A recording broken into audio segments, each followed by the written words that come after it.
승마지도사 자격 기출문제 한 개 풀기 2023년 말 보건관리 5부 시작하겠습니다.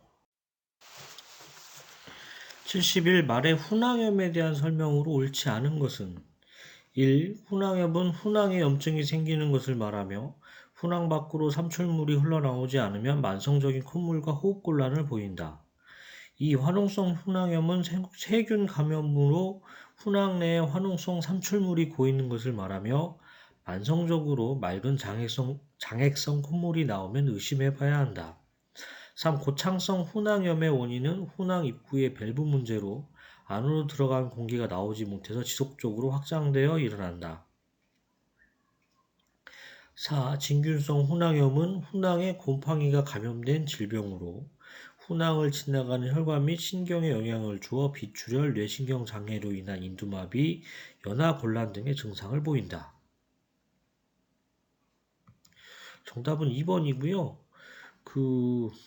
일단 훈항이라는 걸 알아야 될 것 같은데 훈항은 좀 말에 있는 특징적인 구조입니다. 뭐 중이격관 주머니 이런 것도 좀 말에서 특징적인 구조잖아요. 그런 것처럼 훈항은 말에서 특징적인 구조로 코인두에서 중이까지 연결된 한 쌍의 주머니가 훈항이 되겠습니다. 그래서 어쨌든 호흡기계에 있는 거라고 생각하시면 코인두니까 호흡기계하고 중이니까 귀까지 연결되겠네요. 어쨌든 호흡기와 관련된 하나의 주머니다 생각하시면 되겠고요.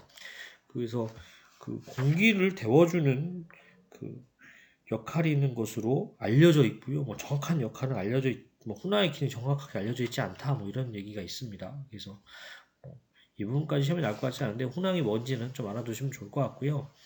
1번, 3번, 4번은 맞는 표현이고요. 2번 같은 경우에는 만성적으로 누런 콧물이 나오면 화농성 훈항염을 좀 의심을 해봐야겠습니다. 그래서 문제는 맑은 장애성 콧물이라고 했잖아요. 그래서 그 부분이 옳지 않은 거게 되겠고요. 뭐 사람도 솔직히 맑은 콧물 나오면은 크게 뭐 아프다거나 그렇게 생각 안 하잖아요. 근데 이제 그게 누런 게 나오면은 그때는 병원 가야겠네 이런 생각 들잖아요. 그런 식으로 좀 생각해 주시면 좀 이해하시는 게 좋을 것 같고요. 훈화염 같은 경우에 문제가 잘 안 나오는 파트였어요. 보통 시험, 그러니까 호흡기계에서는 맨날 나오는 게 후두편마비, 그리고 뭐 거의 뭐 폐렴 같은 거, 그리고 부비동염 이런 쪽 파트가 좀 많이 나왔고요. 근데 어쨌든 훈항염이 나와서 좀 이례적이긴 한데 참 23년도 시험은 참 이례적인 문제가 많이 나와서 많은 분들이 참 어려워하셨지 않았을까 좀 이렇게 생각이 됩니다. 72. 말 질병을 매개하는 진드기에 대한 설명으로 옳지 않은 것은 1. 주로 시골 지역에서 발견되며 특히 봄과 가을에 유행한다. 진드기 감염은 말이 방목지에 있을 때 승마 후 장거리 수송 시 가장 빈번히 발생한다. 이 암컷 진드기는 작고 납작한 모양이며 성냥개비 머리 크기만 하다. 흡혈성 진드기 수컷은 완두콩 크기 정도이고 말의 피부에 붙어서 흡혈한다.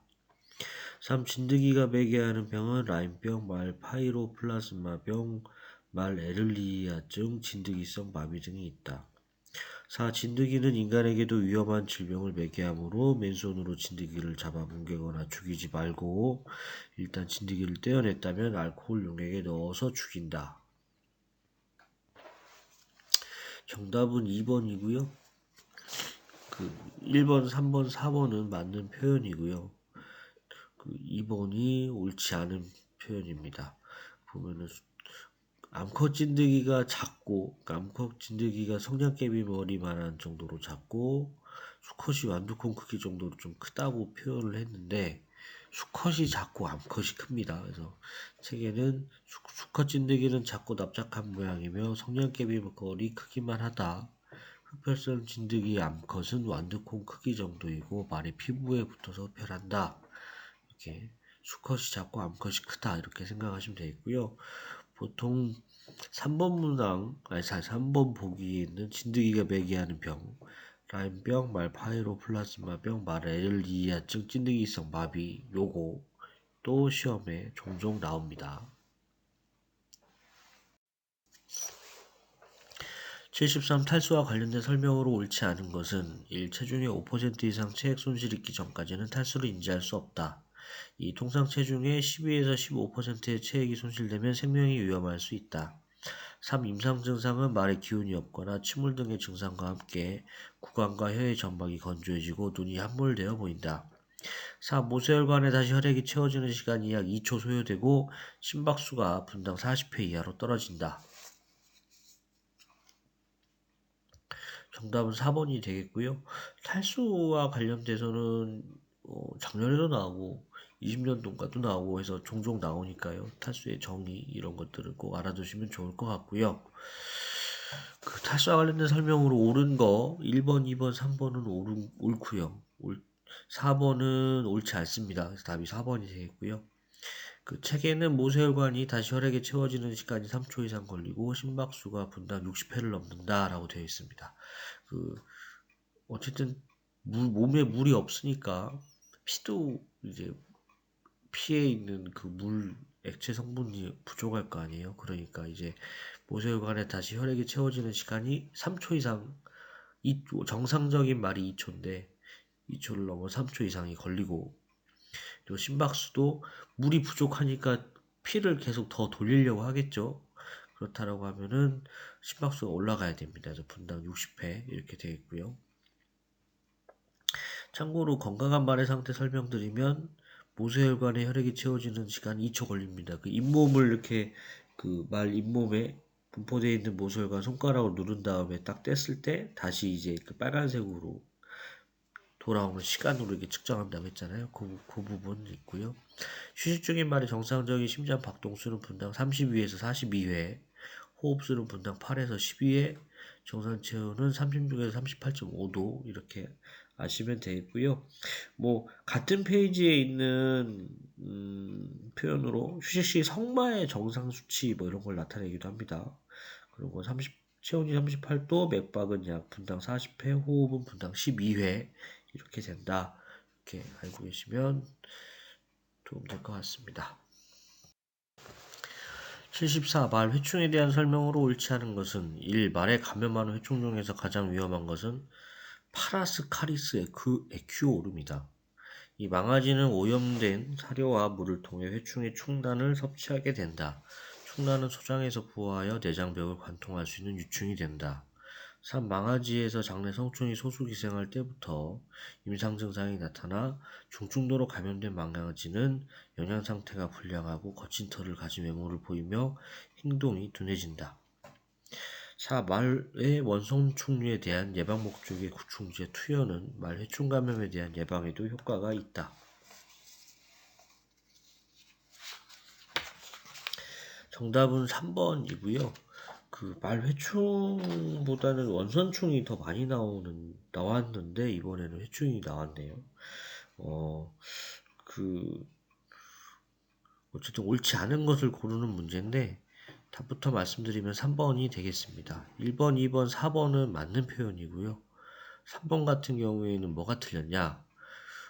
망아지에서 장내 성충이 소수 기생할 때는 임상 증상을 거의 볼 수 없다라고 책에 되어 있습니다.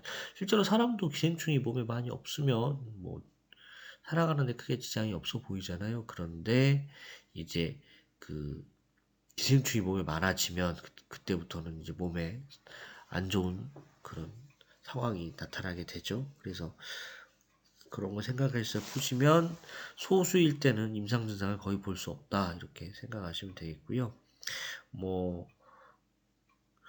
특히 4번 같은 경우에 원선충이 회충의 일종이다. 그렇게 생각하시면 될 것 같아요. 그래서 어떻게 보면은 그래서 원선충류에 대한 예방 목적의 구충제 투여는 회충 감염에도 효과가 있는 것으로 되어 있습니다. 75. 다음 괄호에 들어갈 기생충으로 옳은 것은 간은 회충의 일종으로 주로 대장에 기생하며 피해를 주는 말에서 흔한 기생충이다. 나의 유충은 위에 기생하여 위염과 소화장애 및 산통 등을 일으키는 기생충으로 성충은 거의 벌만큼 크다. 다의 성충은 대장에 기생하여 매우 심한 항문 가려움증을 일으킨다. 1. 가원성충, 나말파리, 다요충 2. 가원성충, 나말파리, 다조충 3. 가요충, 나찐득이, 다조충 사, 가, 요충, 나, 찐득이, 다, 원선충.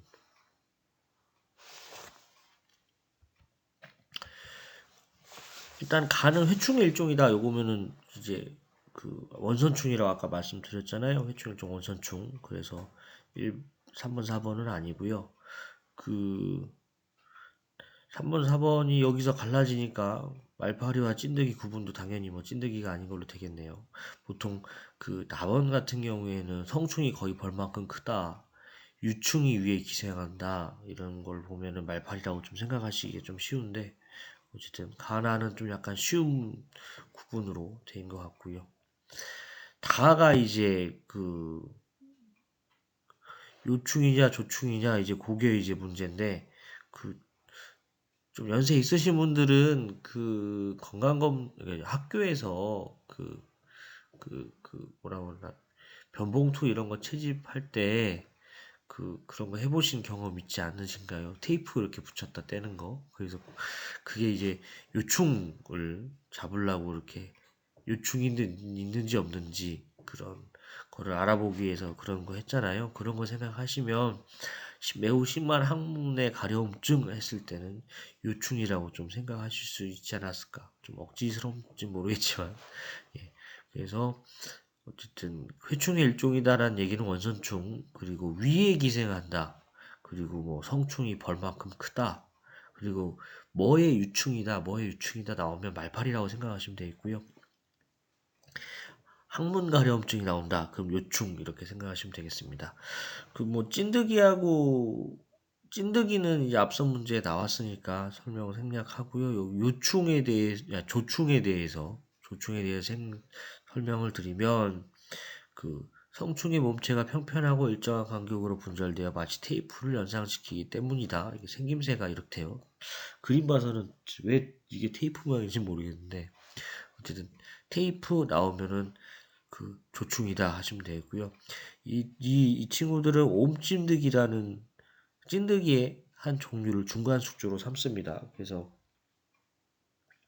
그 조충에 유충이 있을 거 아니에요. 그 유충이 이제 그 찐득이가 그걸 또 그 풀 먹으면서 그걸 먹어서 거기에서 또 이제 또 중간에 자라는 또 그런 과정이 있습니다. 그래서 옴찐득이를 중간 숙주로 삼는다 뭐 이런 내용이 나오면 그리고 그 분절되어 있어서 테이프다, 테이프를 연상시키는 모양이다 이런 내용이 나오면 그거는 조충이다 이렇게 생각하시면 좋을 것 같습니다. 이렇게 해서 올해 승마지도사 기출문제 다 풀어봤는데요. 23년도 기출문제를 다 풀어봤는데 그 전에 나오던 문제랑은 좀 다르게 일단은 지문이 많이 길어졌고 그리고 그런 뭐라 할까 좀 안 나오던 부분에서 좀 많이 나오지 않았나 좀 생각이 됩니다. 그래서 이게 이번에만 이렇게 될지 앞으로 계속 이럴지는 모르겠는데 어쨌든 지금까지 있던 내용 한번 다시 한번 정리를 해서 하는 시간이 나면 한번 도전을 해보겠습니다. 예, 어쨌든 그동안 승마지도사 기출문제 함께 풀기 시청해주셔서 감사드리고요. 또 더 좋은 내용으로 또 찾아뵙도록 하겠습니다. 감사합니다.